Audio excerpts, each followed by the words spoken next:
नमस्कार दोस्तों, आज का हमारा टॉपिक है संस्कृति। संस्कृति होती क्या है? आम बोलचाल की भाषा में हम दिन भर इस शब्द का प्रयोग 5 से 10 बार तो कर ही लेते हैं, पर वास्तव में इसका अर्थ क्या है शायद अधिकांश लोगों को नहीं पता। तो जितने समाजशास्त्र के विद्यार्थी हैं, चाहे वो नेट का एग्जाम दे रहे हो, सेट का दे रहे हो, या शिक्षक का दे रहे हो, यूपीएससी का या पीएससी का, उनको इन शब्दों के वास्तविक अर्थ जानना आवश्यक है। तो हम आते हैं, आज का हमारा टॉपिक है संस्कृति। हम देखेंगे इसका अर्थ क्या है, परिभाषाएं क्या है और इसके संबंध में विशेषताएं क्या है। तो देखिए, संस्कृति अगर मैं कहूं तो मानव का जो सीखा हुआ व्यवहार है उसे क्या कहा जाता है? संस्कृति। या मैं और आसान शब्दों में कहूं तो पर्यावरण का मानव निर्मित भाग, जो भी पर्यावरण है, आपके आसपास का जो भी वातावरण है उसे क्या कहा जाता है? पर्यावरण। पर्यावरण का जो मानव निर्मित भाग है उसे क्या कहा जाता है?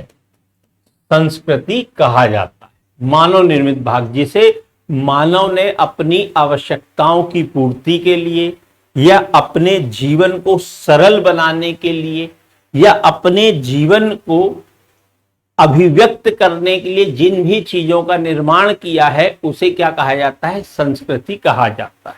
ठीक है, ध्यान रखिएगा। अब देखते हैं इसकी कुछ परिभाषा। टाइलर बहुत बड़े मानव शास्त्री हुए हैं, ये क्या कहते हैं?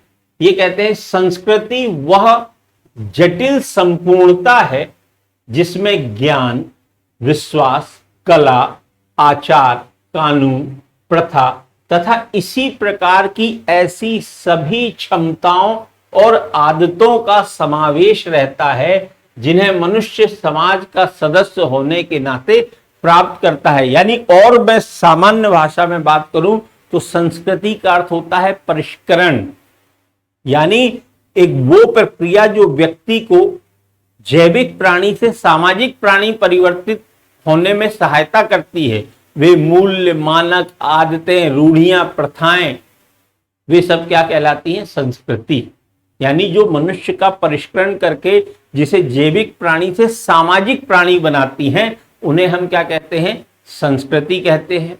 ठीक है, तो संस्कृति एक वृहद कंसेप्ट है जिसके अंतर्गत सभी आपका जो ज्ञान है, आपका जो विश्वास है, आपकी जो कला है, आचार व्यवहार है, वो सब क्या है? संस्कृति। कई बार साक्षात्कार में ये प्रश्न पूछ लिया जाता है कि संस्कृति और सभ्यता में क्या अंतर है। ठीक है, तो देखिए मैं मेरे ही एग्जाम्पल से बताता हूं। ये जो मैंने वस्त्र पहन रखे हैं ये किसका एग्जाम्पल है? ये सभ्यता का एग्जाम्पल है। वस्त्र क्या है? सभ्यता। और ये वस्त्र पहनने का तरीका क्या है? ये संस्कृति है। भाई मैंने पहले शर्ट पहनी, शर्ट के ऊपर ब्लेजर पहना, है ना? मैं ब्लेजर पहले भी तो पहन सकता था, उसके ऊपर शर्ट पहन सकता था। गलत हो जाता, गड़बड़ हो जाता, लोग हंसते कि अरे यार ये तो पागल हो गया है ना? यही संस्कृति है। यानी ये जो वस्त्र पहनने का तरीका है, भाई घड़ी हाथ में बांधे है ना, गले में तो नहीं बांध ली कि गले में बांध ली घड़ी, नहीं। घड़ी क्या है? सभ्यता है। और घड़ी पहनने का तरीका क्या है? संस्कृति है। ठीक है, तो संस्कृति और सभ्यता में जब अंतर किया जाता है तो जो मूर्त पक्ष है, यानी जो दिखाई दे रहा है, वो क्या है? सभ्यता। जो अमूर्त पक्ष है, जो दिखाई नहीं देता, हमारे आचार व्यवहार, कार्य करने के तरीके, सोचने का तरीका, रीति रिवाज, ये सब क्या है? संस्कृति। क्लियर है बात? चलिए इसकी विशेषताएं देखते हैं तो और अधिक स्पष्ट होगा। पहला, संस्कृति मनुष्य द्वारा निर्मित होती है। बताया, इसका निर्माण कौन करता है? मनुष्य करता है अपनी आवश्यकताओं की पूर्ति के लिए।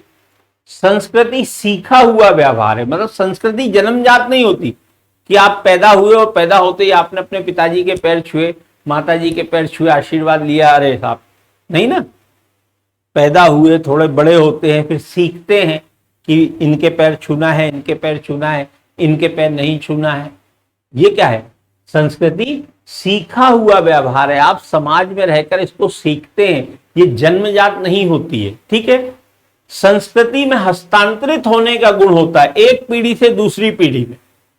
आपको जो आपके माता पिता ने सिखाया है, आगे चल के आप अपने बच्चों को सिखाएंगे, आपके बच्चे उनके बच्चों को सिखाएंगे। तो संस्कृति में हस्तांतरित होने का गुण, ट्रांसफर होने का गुण पाया जाता है। ठीक है, ध्यान रखिएगा। संस्कृति में अनुकूलन का गुण होता है। अनुकूलन, एडजस्टमेंट, यानी परिस्थितियों के हिसाब से ही अपने आप को अनुकूलित कर लेती है। ठीक है, जैसी परिस्थितियां वैसी संस्कृति। आप देखें, मध्यकाल की हमारी संस्कृति अलग थी, प्राचीन काल की अलग है, आधुनिक काल की अलग है। तो ये क्यों अलग है? संस्कृति अपने आप को अनुकूलित करती है। ठीक है, ध्यान रखिएगा। संस्कृति समूह के लिए आदर्श होती है। आदर्श मतलब लक्ष्य। हम अपेक्षा करते हैं लोगों से कि इन लक्ष्यों को प्राप्त करने का लोग प्रयास करें। जैसे हम कहें संस्कृति, बड़ों का सम्मान करना चाहिए, लोगों की सहायता करना चाहिए, ये सब क्या है? संस्कृति। हम अपेक्षा करते हैं हमारे समाज के लोगों से कि वो ऐसे कार्यों को करें, तो इसीलिए कहा जाता है संस्कृति समूह के लिए आदर्श होती है। आदर्श मतलब एक पैमाना जिसको प्राप्त करने की अपेक्षा समाज के सदस्यों से की जाती है। ठीक है, आगे संस्कृति का भौतिक तथा अभौतिक स्वरूप है। ठीक, हमने बताया भौतिक स्वरूप कौन सा? जो दिखाई दे रहा है, यानी मूर्त, जिसे हम क्या कहते हैं? सभ्यता। ठीक है, अभौतिक मतलब अमूर्त है, जो दिखाई नहीं दे रहा है। रीति रिवाज है ना, कार्य करने के तरीके, सम्मान प्रदर्शन का तरीका, ये सब क्या है? अमूर्त है। इसे हम क्या कहते हैं? संस्कृति। तो संस्कृति के भौतिक तथा अभौतिक दोनों स्वरूप पाए जाते। क्लियर हुई बात? तो संस्कृति क्या हुई?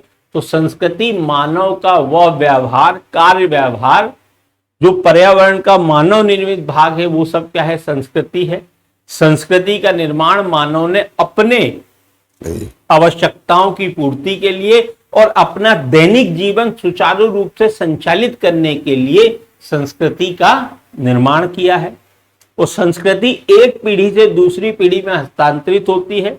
वो जो संस्कृति है ये सामाजिक होती है, यानी आप समाज में रहकर इसको सीखते हैं। ये जन्मजात नहीं होती है, इसको अर्जित किया जाता है, यानी सीखा जाता है।